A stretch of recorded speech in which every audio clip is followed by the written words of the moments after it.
શું બધા દીકરાઓ જ ખરાબ હોય છે એટલા માટે વૃદ્ધાશ્રમ ખોલે છે?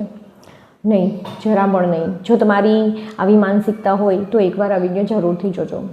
મિત્રો, માણસો શું કહે છે કે ફલાણાનો છોકરો તો કેવો છે, એ બહુ સારો નથી કે એના મા બાપને વૃદ્ધાશ્રમમાં મૂકી આવ્યો.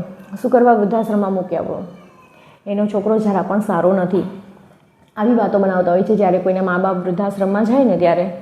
તો જો છોકરો જ ખરાબ હોય, તમે વિચાર કરજો જરા, જો છોકરો જ ખરાબ હોય તો એના મા બાપને એના લગ્ન પછી શું કરવા વૃદ્ધાશ્રમમાં મૂકી આવે છે? પહેલાં કેમ નહીં? પહેલાં પણ મૂકી આવવો જોઈએ ને. જો એને ખરેખર એના મા બાપથી તકલીફ જ હોય છે તો એ પોતાના મા બાપને પહેલાં પણ મૂકી આવી શકે છે. શું કરવા નથી મૂકી આવતો? લગ્ન પછી જ શું કરવા મા બાપ વૃદ્ધાશ્રમમાં જાય છે? એની પાછળ ઘણા બધા કારણો હોય છે. સાસુ વહુને બનતું નથી, ઘરમાં ઝઘડાઓ થતા હોય છે, ઘણા બધા પરિણામો, ઘણા બધા કારણો હોય છે.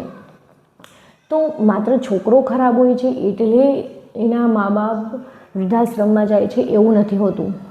ક્યારેક એવું પણ બને છે કે છોકરાની વહુ છે એ પણ એવી હોઈ શકે છે કે જેના કારણે જે છોકરો છે પોતાના મા બાપને પોતાની સાથે રાખી શકતો નથી, કેમ કે ઘણી બધી મજબૂરીઓ હોય છે.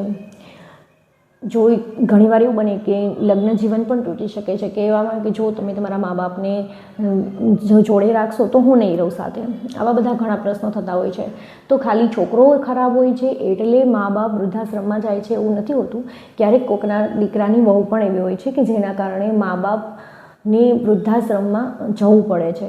જો વિડીયો સાચો લાગે, તમને એવું લાગે કે ખરેખર વિચારવા જેવી વાત છે, તો કમેન્ટ જરૂર કરજો અને ચેનલને સબસ્ક્રાઈબ જરૂર